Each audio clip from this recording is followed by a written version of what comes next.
Ethiopia stands as a giant in the Horn of Africa.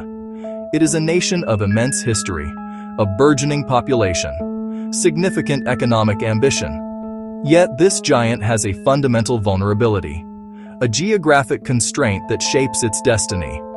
Ethiopia is landlocked.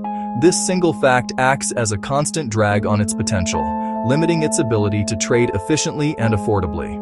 As we stand here on October 10, 2025, the question of securing sovereign or guaranteed sea access has moved from aspiration to imperative. The country's leadership says the single port model is no longer sustainable. Visualize a map-to-market approach. Picture Ethiopia at the center, a vast productive hinterland. Around it lie its neighbors: Djibouti, Eritrea, Somalia, Sudan. Each offers a potential corridor to the sea.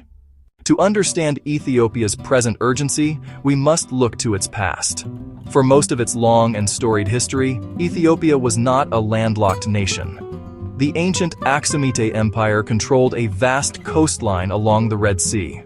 Its primary port, Adulis, was a bustling hub of international commerce, connecting the African interior with trade routes to Roman Empire, Persia, India. This sea access fueled wealth, influence, and cultural exchange. Aksumite coins found as far away as India prove its maritime reach.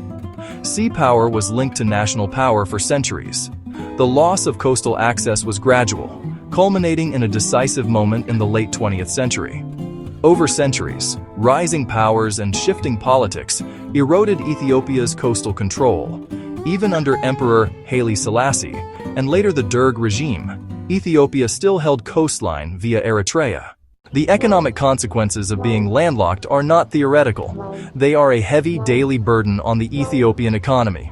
The most direct impact is on trade logistics. Currently, over 95% of Ethiopia's maritime trade is funneled through the port of Djibouti. While the Ethio-Djibouti corridor is a lifeline, this near-total dependency creates a fragile and expensive system. The cost of transporting a container from a factory in Ethiopia to the port in Djibouti and then paying for port handling and fees is one of the highest in the world. These costs are passed down through the entire supply chain, acting as a hidden tax on all economic activity. For Ethiopia's exporters, these high logistical costs are a direct assault on their competitiveness. Consider a farmer growing high-quality coffee or a factory producing leather goods. By the time their products reach a ship in Djibouti, their price has already been inflated by significant transport and handling charges. This makes it harder for them to compete with producers from countries like Kenya or Vietnam, which have their own ports and lower logistical overhead. As a result, Ethiopian businesses earn smaller profit margins, have less capital to reinvest in growth and innovation, and struggle to capture a larger share of the global market. Section 4. Weighing the path to the sea. With the urgent need for sea access established, Ethiopia is actively evaluating several potential corridors. Here are the main corridor options.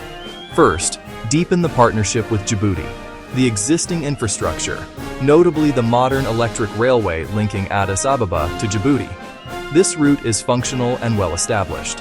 The primary drawback is high cost and strategic vulnerability from relying on a single partner.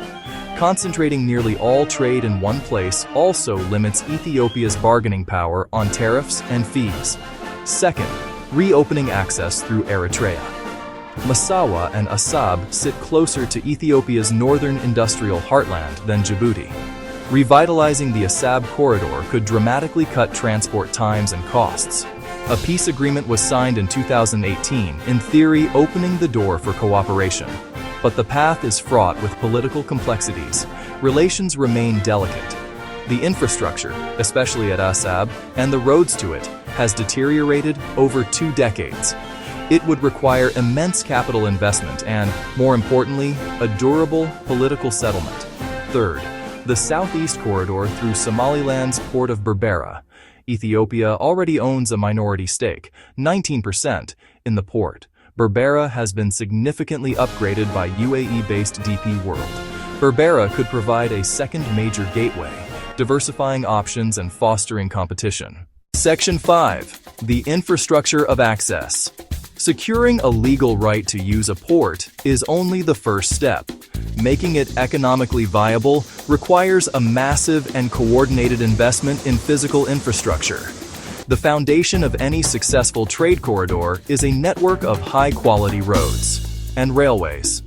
A new port is useless if goods cannot get there efficiently. For corridors like Berbera or Assab, this means upgrading or building hundreds of kilometers of highways capable of supporting heavy truck traffic. More importantly, for moving bulk goods and containers cheaply, modern rail lines are essential.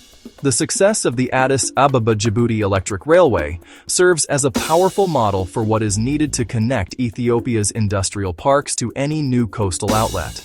Once goods reach the port, the facility itself must be world-class. A modern port is far more than just a place to dock a ship. It requires deep-water berths to accommodate large, modern container vessels. It needs an array of sophisticated equipment, including gantry cranes for rapid loading and unloading of containers. Section 6. Navigating the politics of ports. The quest for sea access is as much a diplomatic challenge as it is an economic one. Each potential corridor is tied to a bilateral relationship that must be carefully managed. For Ethiopia to secure guaranteed and affordable access, it must negotiate complex legal agreements that stand the test of time. These are not simple commercial contracts. They are treaties that touch upon issues of sovereignty, security, long-term economic partnership. The terms must be clear, fair, and mutually beneficial to ensure the coastal nation remains a willing and stable partner. Section 7. Who will fund Ethiopia's future? The scale of investment required to build new port corridors is immense, running into the tens of billions of dollars. No single entity can shoulder this burden alone. Financing this future will require a creative and multi-layered approach. Public funds, private capital, international support, corporations like DP World, or major international shipping lines have both the capital and the operational expertise to build and run world-class port facilities. The World Bank, the African Development Bank, and newer players like the Asian Infrastructure Investment Bank are designed to fund precisely these kinds of large-scale, transformative infrastructure projects. They provide long-term, low-interest loans and demand high standards that make projects sustainable and investable. For partners, investing can secure trade routes, project influence, and foster regional stability.